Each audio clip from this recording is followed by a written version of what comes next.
As the Duke's bride stood with her head bowed, Yoreri mentally recalled the color of her eyes, the delicate, pure light green he had noted upon their first meeting. Like young shoots unfurling in spring. He pointed confidently at one of the cases. This is a peridot ring, stones from the northern mines. The color is an exact match for your fiancé's eyes. Wearing pristine white gloves, Yoreri carefully lifted the ring and presented it. Overcoming her embarrassment, Marin raised her head to look. A teardrop-cut peridot the color of fresh grass sat nestled within a dense circle of brilliant diamonds. Oh, how beautiful! The masterful craftsmanship made the stone shimmer with mesmerizing light. My personal work. Yoreri puffed with pride. Ha ha ha. Do you like it? Yes. Marin nodded. I'm not sure I can accept something so fine, but the ring truly is beautiful. With your permission. Yoreri's eyes flashed with renewed enthusiasm. He drew a second ring from another case. How do you find this? The stone was blue, cool and clear as mountain water. Aquamarine. It carries such a refreshing feeling, doesn't it? When I heard your fiancé's name, I thought of this ring immediately. Looking at the pale blue sparks within the stone, Marin's thoughts drifted unbidden to the past. Her mother had loved aquamarines. Her father had given them to her often. Marin's very name had been taken from this stone. Beautiful. Her voice came out softer than she intended. Her expression darkened. Yoreri looked at her with concern. You don't like it? No. I simply remembered something. Marin shook her head and managed a small smile. My father often gave my mother stones like these.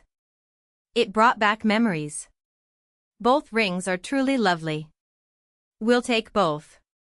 The Duke's voice cut through the pause. Are there matching sets? Of course.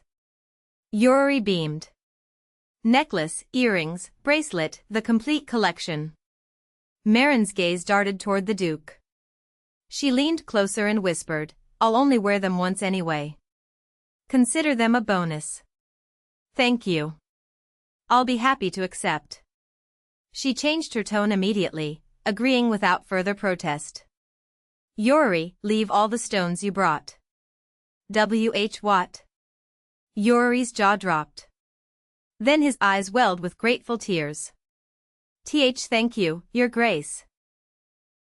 Marin leaned toward the Duke again and whispered, 2 will be more than enough for me. You may sell the rest. His voice dropped lower. But do not sell these 2 engagement pieces. A shiver ran down her spine.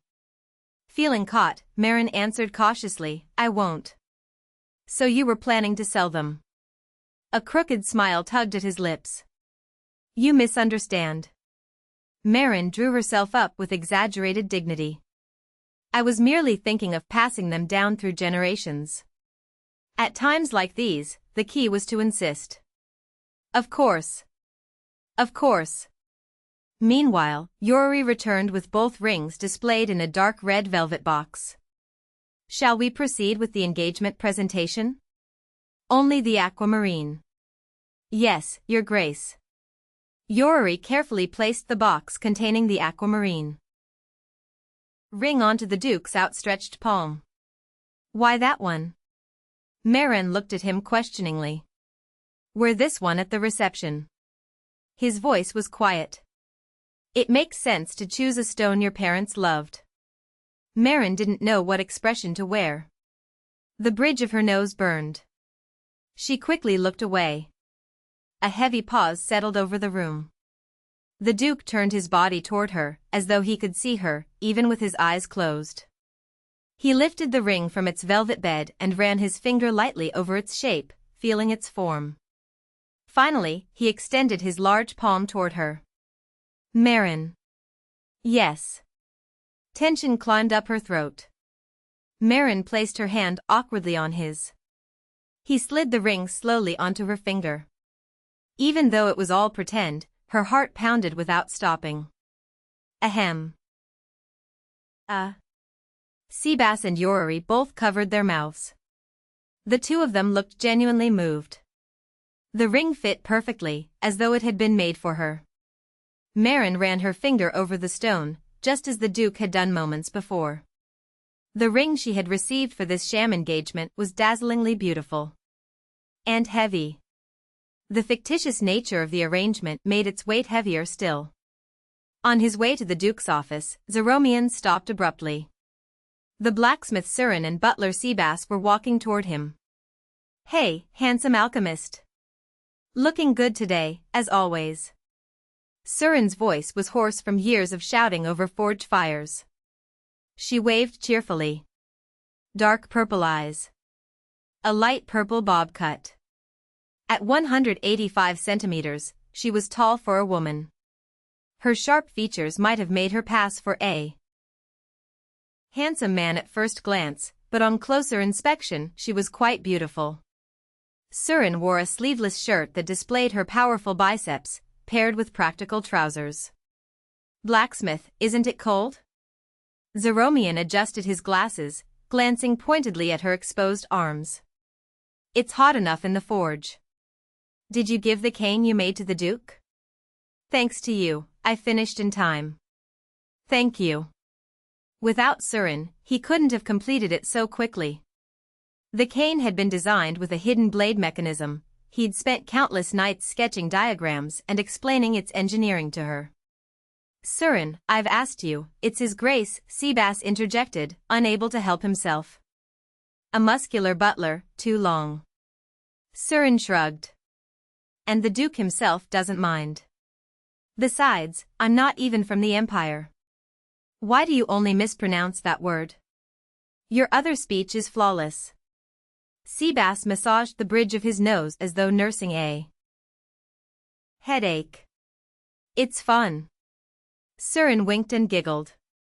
Zeromian, listening nearby, laughed aloud.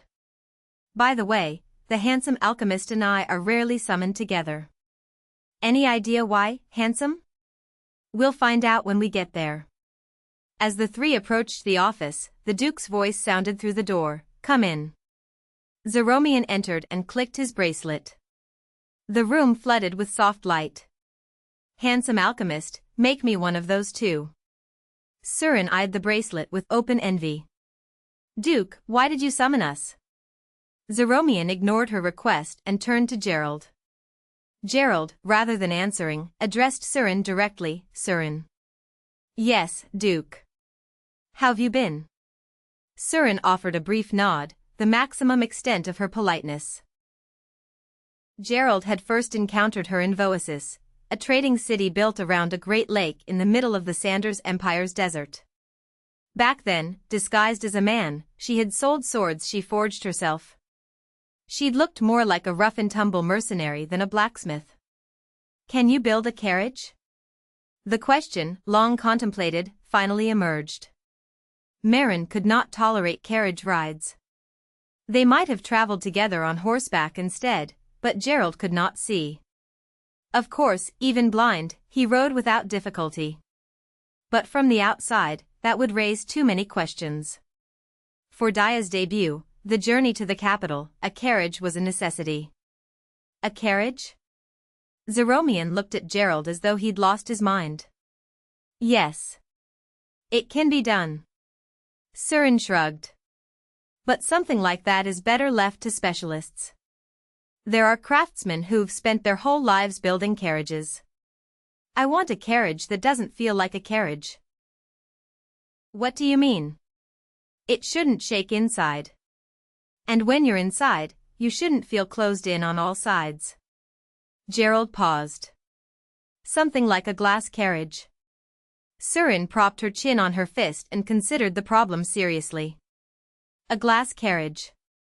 It could be made.